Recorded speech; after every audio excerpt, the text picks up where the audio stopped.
En acte d'échange mutuel et de coopération interreligieuse, le partenariat entre le Gabon et le Maroc se construit et se consolide. Dans la pure tradition gabonaise, un dîner de gala a été offert au roi Mohamed VI du Maroc et toute sa délégation. Les temps forts de ce dîner avec Lazoa Bourneur et Cédric Kaleka. Le dîner offert au roi Mohamed VI et à toute la délégation marocaine a été l'occasion pour les leaders du Maroc et du Gabon de réaffirmer l'intérêt qu'ils accordent à la paix et aux besoins de réformes permanentes dans le processus de développement de nos États. Pour le reste, plusieurs convergences de vues s'observent dans les politiques développées et managées par le roi Mohamed VI et le président Ali Bongo Ondimba.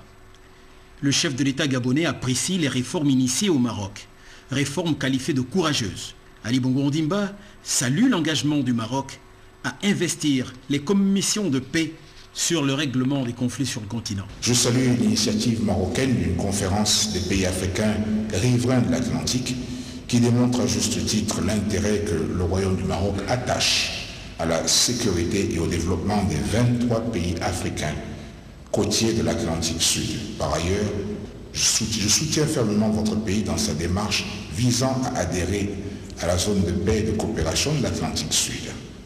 La signature de 6 nouveaux accords au cours de votre séjour au Gabon dans les domaines de la répression des fraudes, du laboratoire de la santé, de la formation des personnels de la santé, de la protection civile, de la communication, des technologies et des services, des systèmes d'information, atteste de notre volonté commune d'orienter cette évolution positive vers d'autres secteurs clés du développement. Le tête-à-tête très fructueux que nous avons eu ce matin participe de notre constante volonté d'approfondir le dialogue permanent que nous avons toujours entretenu d'une part et de maintenir notre convergence de vues sur les questions d'intérêt commun d'autre part. Le Gabon soutient de façon inconditionnelle le Maroc sur le dossier sahraoui. Mohamed VI, qui n'est pas à son premier voyage à Libreville, voue une admiration aux réformes initiées au Gabon. Ce Gabon qu'il qualifie de terre de paix et de médiation. Nous avons été particulièrement honorés et sensibles au choix du Royaume du Maroc comme destination de votre première visite officielle à l'étranger en mars 2010. Cet échange de visites de haut niveau a imprimé une dynamique renouvelée à nos liens fraternels et donné un élan soutenu à notre coopération bilatérale. Je voudrais saisir ce moment solennel pour vous dire combien nous apprécions votre engagement en faveur de la paix et de la sécurité dans notre continent. En effet, depuis votre accession aux plus hautes charges de votre pays, vous avez su préserver et consolider le rôle précieux joué traditionnellement par le Gabon, terre de dialogue et de médiation, dans l'apaisement des tensions et le règlement des conflits interafricains. Votre récente implication dans la crise en République centrafricaine en est l'éloquente illustration. Aucun développement ne peut se faire sans la paix. Paix, concept qui a favorisé l'accession du Gabon, 2 mandats successifs, à la présidence du Conseil de sécurité des Nations Unies. Nous allons revenir sur cette actualité au cours de nos prochaines éditions d'information. Et puis, comment mettre en œuvre le protocole de Nagoya sur l'accès et le partage des avantages des ressources génétiques du Gabon.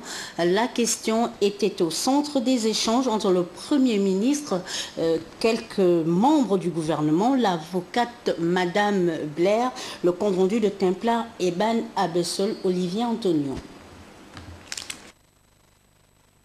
Madame Blair fait partie des acteurs à la recherche de l'effectivité pratique du protocole de Nagoya. Ce protocole proclame, entre autres, le partage juste et l'utilisation durable des ressources génétiques pour la conservation de la biodiversité. Le Gabon est le premier pays à le ratifier sur les 50 États signataires. Madame Blair a proposé au chef du gouvernement, pour avancer sur ce dossier, de prendre quelques dispositions techniques et la création d'un point focal, comme c'est déjà le cas au Brésil et en Inde. C'est qu'il y a un engagement interministériel et il est important qu'il y ait une coordination interministérielle. Je n'offre que l'expertise technique, mais les personnes qui prennent les décisions, ce sont les membres du gouvernement. C'est le gouvernement gabonais.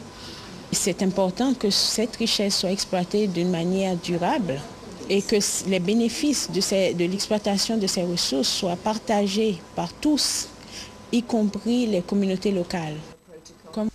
Le Premier ministre a indiqué que le Gabon dispose d'une ordonnance sur le développement durable qui exprime le principe de préservation de la biodiversité et répond à la préoccupation du partage des avantages qui en découlent.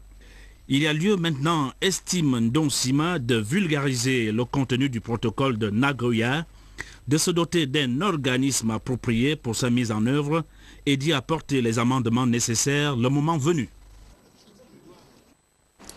L'actualité, c'est aussi le 5e congrès africain du pétrole qui tient ses assises à Libreville. Le Premier ministre Raymond Ndonsima est allé évaluer les performances des opérateurs gabonais évoluant dans le secteur du pétrole et du gaz. Le point avec Edgar Djembidoukaga et Victor Mundunga.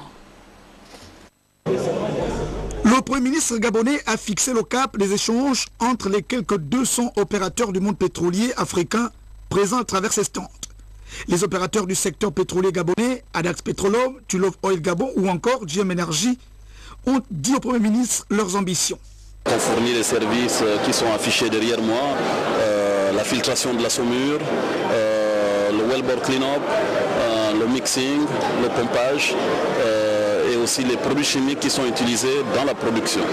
D'abord, c'est un lieu de rencontre, un lieu d'échange avec toutes les sociétés nationales qui opèrent en Afrique et de rencontre avec les autres sociétés opératrices. Toutes sont présentes, je vous ferai remarquer, et donc Adax ne pouvait pas être absente de cette grande rencontre africaine. De la forte mobilisation des opérateurs pétroliers du continent, le Premier ministre gabonais s'en est félicité. Il y a eu une grande participation, ça veut dire que c'était un grand rendez-vous et que l'on parle de questions très importantes ici. Et donc je suis content que beaucoup de gens se soient déplacés pour participer à cette rencontre qui est, à mon avis, plus importante que les médias n'en avaient fait état au début. Dans leur expansion, les opérateurs gabonais du secteur pétrolier doivent intégrer le respect de l'environnement et le bien-être des communautés. La particularité de cette rencontre de Libreville est la forte participation des sociétés nationales pétrolières des 18 pays membres pour qui la formation au métier de pétrole reste un défi. Le regard d'Edgar Djembidoukaga, Victor Mundunga. Le chef du gouvernement gabonais a passé très exactement 52 minutes entre les quelques 200 stands aménagés. Véritable tribune d'échange et de communication pour les opérateurs africains du monde du pétrole. Nous participons dans la solidarité africaine. Premièrement, nous sommes africains. Et deuxièmement, nous sommes membres de cette organisation.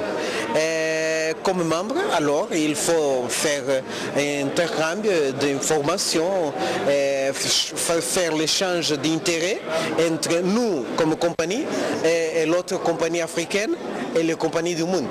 Oui, il est là en fait pour essayer de mettre en place des partenariats dans le domaine du pétrole et du gaz et faire connaître sa société qui s'appelle EPROM. Il s'agit d'abord de porter l'intérêt sur notre sous-région, sachant que c'est le Gabon qui organise cette session de la 5e conférence des pays producteurs de pétrole de l'Afrique. Et donc il était important que le Congo participe et avec ça, sa Société nationale des productions de pétrole du Congo. La rencontre de Libreville nourrit des visions plus innovatrices pour plusieurs pays membres de l'APA. La RDC qui est aussi un pays pétrolier, regorge à son sein quand même de plusieurs potentialités pétrolières. Donc participer à ce forum lui permet de faire valoir quand même ses recherches et le niveau quand même de son développement dans le cadre des pétroliers. Nous avons les produits en cours de production, par exemple ceux-là. Donc, nous avons des produits qui sont en production, par exemple le Comé, le plus grand champ, par exemple Oronier, qui sponsorise la raffinerie du Tchad, de la raffinerie de N'Djamena. C'est incontestablement pour affirmer l'angle de la formation au métier du pétrole que le ministre gabonais de l'enseignement supérieur, Séraphin Mundunga, a assisté le Premier ministre. Non, le gouvernement est très intéressé à la formation. Vous savez que non seulement nous accordons beaucoup de bourses à un certain nombre d'étudiants à l'extérieur du pays, mais nous avons à l'intérieur du pays maintenant à la fois créé un centre de formation à Port-Gentil et une école sur le pétrole. Et nous continuons évidemment à nous intéresser à tout ce qui peut être fait dans le domaine de la formation pour qu'au fur et à mesure, dans ce secteur-là, on trouve un plus grand nombre de Gabonais qui s'impliquent à des niveaux de responsabilité et de technicité divers. Des échanges particulièrement évidents entre les sociétés chargées justement de la distribution, de la production et l'exploration. Ici à la démocratie, Edgar Jemilou-Kaga et Victor Moutonga. En marge des activités de cette fête du pétrole dans notre pays, le ministre équato-guinéen des Mines est allé s'imprégner du fonctionnement de la BVMAC. Il a été reçu par le directeur général de cette institution, Pascal Wagny-Ambouroué. Le récit de Jean-Augustin Nzengi de notre rédaction. Accueilli par le directeur général de la Bourse des valeurs mobilières de l'Afrique centrale, par cette visite, le ministre des Mines, de l'Industrie et de l'Énergie de la Guinée équatoriale voulait s'imprégner des tenants et des aboutissants du fonctionnement de la BVMAC au regard des investissements actuels dans ce pays. En présence du président de la Commission de surveillance du marché financier de l'Afrique centrale, Gabriel Mbaga ou bien Lima a été édifié sur la prise en charge des titres qui intègrent le marché financier et la gestion des risques opérationnels. Vous savez, la Guinée équatoriale est en plein développement. Elle accomplit énormément d'opérations. Généralement, les financements se font à l'international et il est donc très important qu'aujourd'hui, les financements commencent à se faire au niveau de la BVMAC. Plusieurs récompenses ont été remises à cette occasion, notamment la médaille de bronze, symbolisant les 6 pays que regorge l'institution pour le ministre, et la clé de la BVMAC au président de la Commission de surveillance du marché financier de l'Afrique centrale. Avant de quitter le siège de la BVMAC, un cocktail a été offert à la délégation de la Guinée équatoriale par le président du conseil d'administration de la Bourse des valeurs mobilières de l'Afrique centrale, Henri-Claude Oïma. SIAD Gabon entre en bourse. La société agroalimentaire cède 30% de son capital. L'ouverture du capital de SIAD Gabon est la première opération du genre sur le marché financier de l'Afrique centrale. Une opportunité pour les investisseurs. Raïssa Laure Medamendon. C'est en 2004, au terme du processus de privatisation des entités parapubliques Agro-Gabon, EVGAB et le ranch de la Nyanga, qu'est créée la société SIAD Gabon. Aujourd'hui, afin d'honorer l'engagement pris envers l'État gabonais lors de ce rachat, SIAD Gabon ouvre 30% de son capital sur le marché financier de l'Afrique centrale. Faire en sorte que la zone CEMAC puisse rayonner à travers ce marché financier, mais aussi le Gabon à travers SIAD Gabon par cette opération historique qui est entamée aujourd'hui. Cette opération d'introduction en bourse se caractérise par la cession de 1 170 000 actions au prix unitaire de 28 500 francs souscrits auprès de BGFI Bourse. Il a été fixé comme minimum de souscription 3 actions. Cela signifie qu'en réalité, bien que l'action a été fixée à 28 500, l'ensemble des souscripteurs devront au moins souscrire à 3 actions, donc à 85 500 francs, pour être actionnaire, donc propriétaire d'une partie de SIAD Gabon. L'ouverture du capital de SIAD est la première opération du genre. Elle constitue pour les investisseurs une opportunité à saisir et élargir la visibilité du groupe. Dans le temps, on parlait de SIAD Gabon, que c'est une société peut-être pas trop transparente, mais maintenant on peut montrer que la transparence est présente et tout le monde peut devenir actionnaire. En tant qu'homme d'affaires, on n'est pas vite satisfait.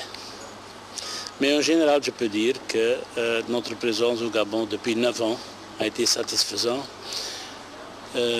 quant à la réalisation qu'on a pu faire, le niveau et la qualité des investissements que nous avons faits et le rendement auquel on commence à arriver depuis 3 ans. Les souscriptions sont ouvertes du 25 mars au 19 avril. Le site www.siadgabon.com est à la disposition du public intéressé.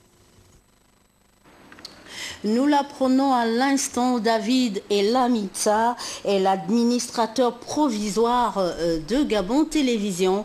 C'est ce qui ressort du premier conseil d'administration qui s'est tenu ce matin dans un hôtel de la place. Le compte rendu de Yolande Ekwara.